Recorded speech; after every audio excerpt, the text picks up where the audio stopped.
Hello दोस्तों, स्वागत है आपका। तो एमसीक्यू शुरू करने जा रहे हैं। पहला एमसीक्यू है, the hardness of grinding wheel is determined bye. तो ग्राइंडिंग व्हील जो होता है हमारे पास, ग्राइंडिंग करते हैं जिससे, तो उसकी जो हार्डनेस है वो किससे डिटरमिन कराई जाती है या किससे डिफाइन की जाती है, तो वो पूछ रहा है। तो पहला है हार्डनेस ऑफ अब्रेसिव ग्रेन्स, या बी है ability of bond to retain abrasive, C है hardness of the bond, D है ability of grinding wheel to penetrate the work piece. तो चारों में से कौन सा ऑप्शन है, तो इसके बारे में सोचिए थोड़ा सा। तो इसका राइट आंसर जो है वो है B, ability of the bond to retain abrasive. देखिए इसके ऊपर ना अब्रेसिव लगे होते हैं।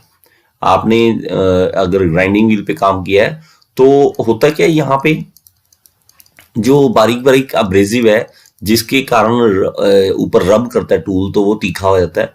तो ये जो अब्रेसिव है ये जुड़े होते हैं इस व्हील के साथ। तो जितना ज्यादा वो बॉन्ड अच्छा जुड़ा रहेगा उतना ज्यादा वो अच्छा ग्राइंडिंग व्हील होगा।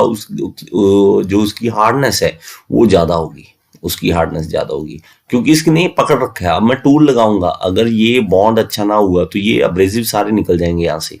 अब्रेसिव निकल गए तो ग्राइंडिंग व्हील खराब हो गया। तो इसलिए ये बी हमारा राइट आंसर है।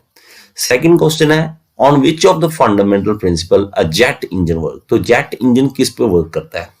तो पहला है conservation of mass only, conservation of energy only, conservation of linear momentum, या conservation of mass and energy both. तो इसका राइट आंसर जो होगा वो होगा C, conservation of linear momentum. देखिए जो रॉकेट चलता है, ठीक है, सॉरी जेट इंजन की बात कर रहे हैं यहाँ पे। तो जैसे रॉकेट भी है, जेट इंजन है, दोनों एक जैसा वर्क करेंगे। देखिए इस तरह से मैं चला दूं इसको, ठीक है। तो ये होता क्या है कि पीछे की ओर फोर्स लगता है, या इस तरह रॉकेट को नीचे की ओर फोर्स लगता है, तो ये उल्टा डायरेक्शन में चलते हैं ऐसे। तो लीनियर मोमेंटम को कंजर्व करते हैं ये, ठीक है। मोमेंटम क्या होता है? Mass into velocity. आपने अगर इस चीजों के बारे में पढ़ा हुआ है तो ये जो होता है वो लीनियर मोमेंटम को कंजर्व करते हैं। नेक्स्ट क्वेश्चन की ओर चलते हैं। The initial clearance left between the leaves in a laminated leave springs.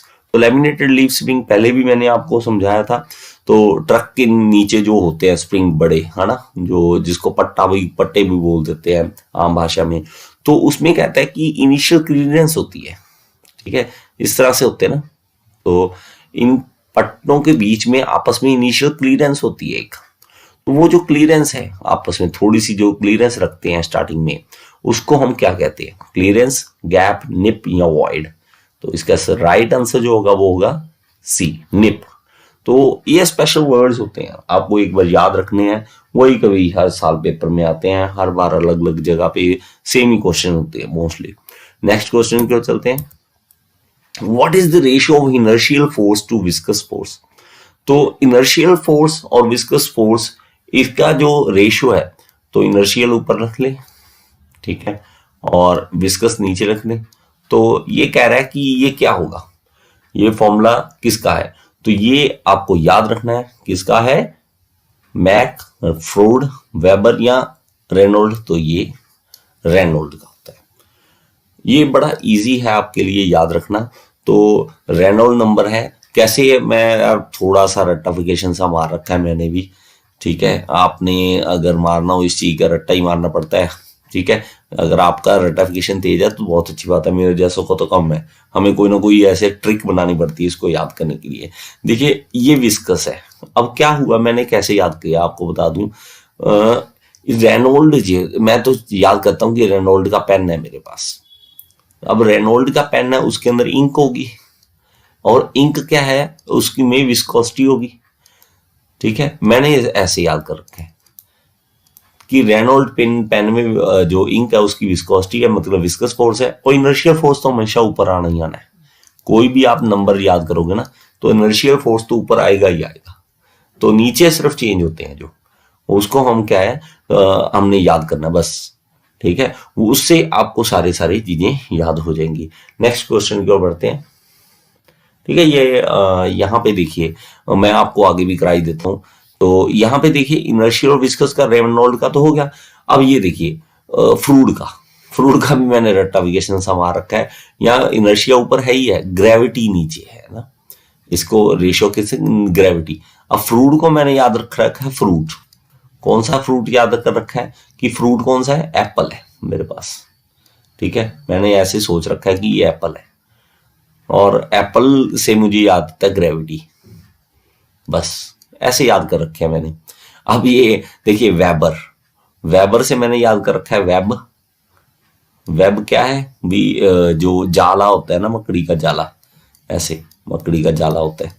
अब जो मकड़ी का जाला है वो खींचा खींचा सा थोड़ा होता है, तो उसके सरफेस में टेंशन होती है, तो मैंने याद कर लिया कि सरफेस टेंशन नीचे आएगा, ठीक है। मैं आपको अगर ये चीज बकवास लगी तो प्लीज माफ करना, लेकिन ऐसी ही चीजें याद करके धक्के से ये याद करने पड़ते हैं, ठीक है। नौकरी लेने के लिए पता नहीं क्या क्या करना पड़ता है, याद करिए। आपको अगर आपके पास कोई आइडिया इसको याद करने का तो आप भी मुझे बता सकते हैं। तो जो रेनॉल्ड नंबर है उसमें क्या था, विस्कोसिटी है ना, उसके पेन में विस्कोसिटी है रेनॉल्ड के पेन में, और फ्रूट से एप्पल से ग्रेविटी, और वेब मतलब जाल में सरफेस टेंशन होती है। नेक्स्ट क्वेश्चन को पढ़ते हैं, what is the structure obtained when steel is quenched in water. तो स्टील को पानी में डाल देना है, ठीक है, गर्म स्टील को पानी में डाल देना है, तो उससे क्या होगा कहता है, तो उससे जो स्ट्रक्चर बनेगा, पेरलाइट बनेगा, सॉर्बाइट बनेगा, ट्रूसाइट या मार्टनसाइट। तो आपने इसका हमेशा याद रखना है, वो होगा मार्टनसाइट। नेक्स्ट क्वेश्चन है, the calorific value of petrol is about.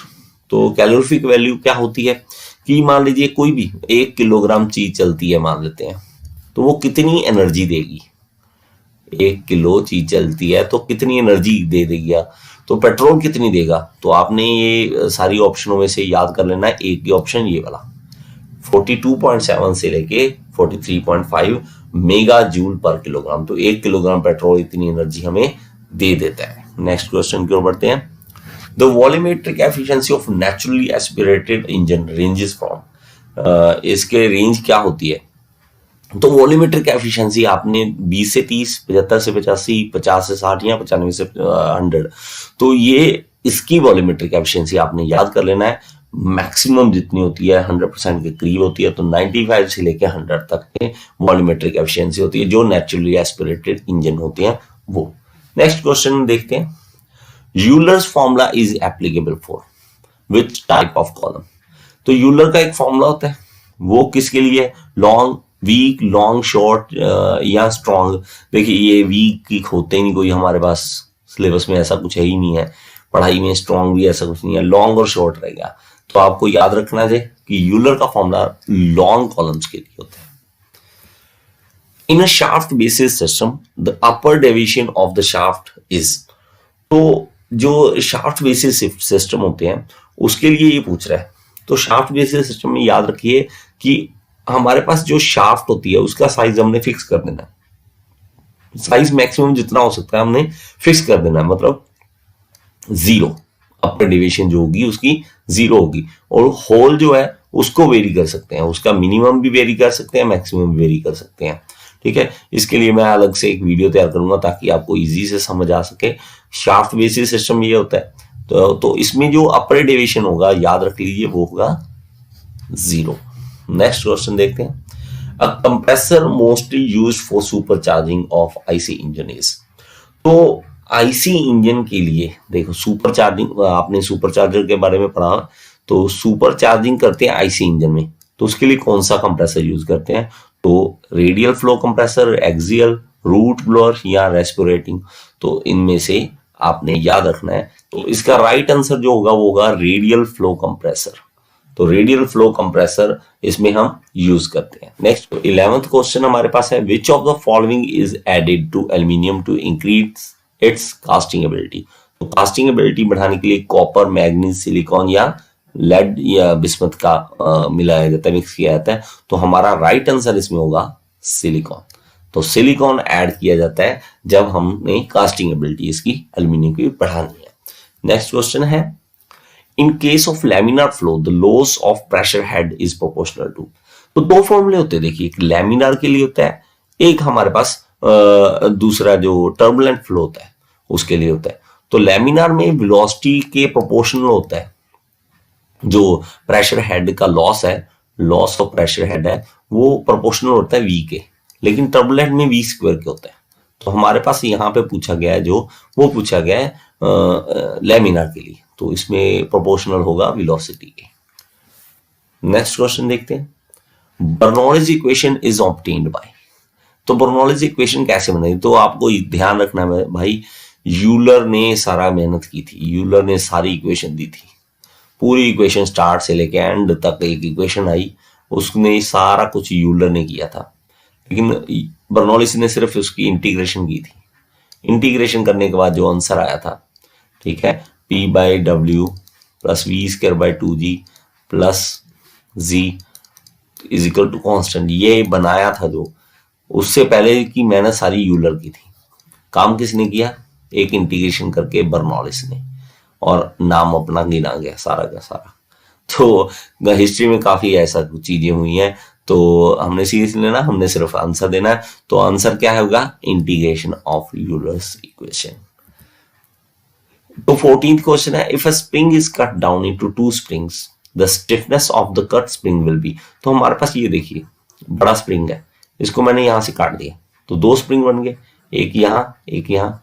अब पहले जो स्प्रिंग की S1 थी, मान लेते हैं कि स्टिफनेस, तो इसकी 2S1 बन जाएगी, डबल हो जाएगी, तो स्टिफनेस बढ़ जाती है अगर हम कट कर देंगे। आप करके देखिए ये चीजें ना, आप घर पे एक बड़ा स्प्रिंग लो, उसको 2 हिस्से में, पहले ही उस पर लोड डाल के देख लो कि वो कितना हिलता है, 1 mm या 2 mm कितने लोड पे हिलता है, उतना ही लोड दोबारा डाल के देखना, ठीक है, या 1 mm हिलाने के लिए लोड लगा के देखना, डबल बढ़ जाएगा जब आप काट दोगे 2 हिस्सों में, तो स्टिफनेस बढ़ जाएगी उसकी। तो हमारा राइट आंसर होगा वो डबल, तो स्टिफनेस डबल हो जाती है। तो लास्ट क्वेश्चन है आज का, what is the temperature range of delta iron. तो डेल्टा आयरन की टेम्परेचर रेंज क्या आती है, तो ये हमारे पास देखिए डायग्राम जो है, आयरन कार्बन डायग्राम, अल्फा यहाँ पे, गामा यहाँ पे, और यहाँ पे देखिए डेल्टा है। तो इसकी रेंज यहाँ से शुरू होती है और यहाँ तक होती है, तो इसकी रेंज 1400 से शुरू होती है और 1539 डिग्री तक चलती है यहाँ तक। तो ये रेंज है हमारी, तो हमारा जो आंसर बनेगा देखिए ABCD, तो ये देखिए D 1400 से 1530 या 1539 एग्जैक्ट होता है, तो ये हमारा राइट आंसर होगा। आपको ये आज की वीडियो कैसी लगी मुझे कमेंट में जरूर बताएं, और